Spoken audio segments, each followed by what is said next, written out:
E aí pessoal, aqui quem fala é o canal NoCraft e no vídeo de hoje vamos resumir a obra Dom Casmurro. Lembrando que isso é apenas um resumo e nossa análise. É importante que vocês leiam para tirarem suas próprias conclusões. E galera, é o seguinte, essa é uma das obras mais importantes da literatura brasileira. Antes do resumo, precisamos entender algumas coisas. Dom Casmurro é uma obra de Machado de Assis. Ele nasceu em 1839, no Rio de Janeiro. Ele cresceu na pobreza, mas apesar das dificuldades e preconceitos enfrentados por ser negro, ele se destacou no final do século XIX, em uma escola literária chamada Realismo. Depois disso, sua carreira embicou na fama e virou um dos maiores escritores que conhecemos. Essa obra é narrada em primeira pessoa. Quem narra o livro é o próprio Bentinho, que é o personagem principal, que também é conhecido como o Dom Casmurro. A história ela vai se passar no Rio de Janeiro durante o final do século XIX. Também ela é contada em retrospectiva, ou seja, o Bentinho vai falando a história conforme as suas memórias. Os principais personagens são o Bentinho, como já foi falado, a sua esposa Capitu e o Escobar, que é o melhor amigo do Bentinho, que a história vai girar em torno deles e de uma possível traição entre o Escobar e a Capitu. Também existem alguns outros personagens importantes para a história, como o Ezequiel, que é o filho do Bentinho junto com a Capitu, e o seu nome, Ezequiel, é uma homenagem ao Escobar, já que o nome completo dele é Ezequiel de Souza Escobar. Tem a mãe do Bentinho, que é a Dona Glória, e o José Dias, que é um agregado da família do Bentinho.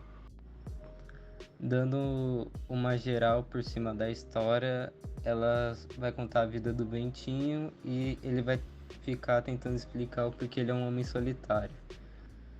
Ele vai fazer meio que uma geral em tudo que acontece na sua vida e vai culpando todo mundo e qualquer coisa que acontece pela situação que ele está hoje em dia. Aí, por causa disso, a gente não vai poder confiar totalmente nas palavras dele, porque a gente só vai ter uma narrativa, uma visão e o jeito que ele fala é totalmente parcial. É tudo culpa dos outros. E galera, a história é bem tranquila.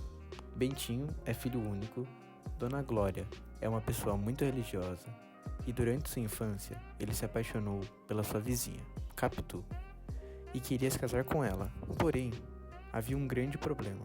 Quando Bentinho nasceu, sua mãe prometeu que ele seria padre e obrigou o garoto a seguir a carreira, fazendo os dois pombinhos acabarem. Ele não gostou de nada disso, pois ele queria muito se casar com a Capitu, mas precisava cumprir a promessa. Já no seminário, Bentinho conhece Escobar, seu melhor amigo. Os dois malandros, com a ajuda de José Dias, fizeram um plano para que Bentinho largasse o seminário, dizendo para a igreja que ele não tinha vocação para ser padre e que a Dona Glória poderia tirar uma criança das ruas para pagar a promessa no seu lugar. Então, ele consegue sair e assim se casa com a Capitu. E ainda por cima, se forma em direito. Escobar também abandona o seminário, porque ele mexia com os negócios e não dava match com a igreja. Então ele se casa com Sancha, melhor amiga de Capitu. E os dois casais viram super amigos. Bentinho e Capitu tiveram um filho, Ezequiel, que o nome é uma homenagem a Escobar, como já dizemos. Certo dia, o Escobar morre afogado no mar. Esse ponto da história é muito importante, porque é quando Bentinho começa a desconfiar de Capitu.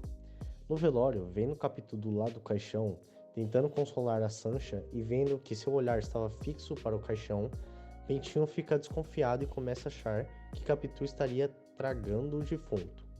Isso é uma metáfora que diz que Capitu estaria revelando algum desejo ou uma culpa profunda. Essa desconfiança ganha ainda mais força quando Bentinho começa a notar as semelhanças entre o seu filho e Escobar. Ele vai ficando cada vez mais perturbado, chegando até a brigar com a sua família e esposa. Por conta disso, Capitu decide largar ele e viaja para a Europa com seu filho, mas ela acaba morrendo lá mesmo, depois de alguns anos. Logo após, Ezequiel volta ao Brasil para visitar Bentinho, mas ele não dá a mínima, acreditando que o filho seria um bastardo. Assim então, Ezequiel retorna à Europa, onde também morre, deixando Bentinho completamente solitário. No fim do nosso querido livro, Bentinho está completamente sozinho, ainda desconfiado de todos e sem amigos, totalmente isolado. Por isso, ele ganha o apelido de Dom Casmurro, que significa Senhor Fechado. Alguém que não consegue manter a amizade com ninguém. E a pergunta que não quer calar é: Capitu traiu ou não o Bentinho? Essa é uma das magias da obra. Como somos apenas leitores, não conseguimos provar se realmente houve traição ou não. Mas o livro não traz essa resposta pra gente. Como eu já disse, é algo muito parcial. Nós do NoCraft acreditamos que o Bentinho é apenas um louco surtado que fica tentando convencer que ele realmente foi traído. E você, acha que teve traição? Qual a sua opinião sobre esse livro? Gostou do vídeo? Conte aqui pra gente nos comentários. Obrigado por assistirem até aqui. Não se esqueçam de se inscrever e dar o like. Valeu, galera.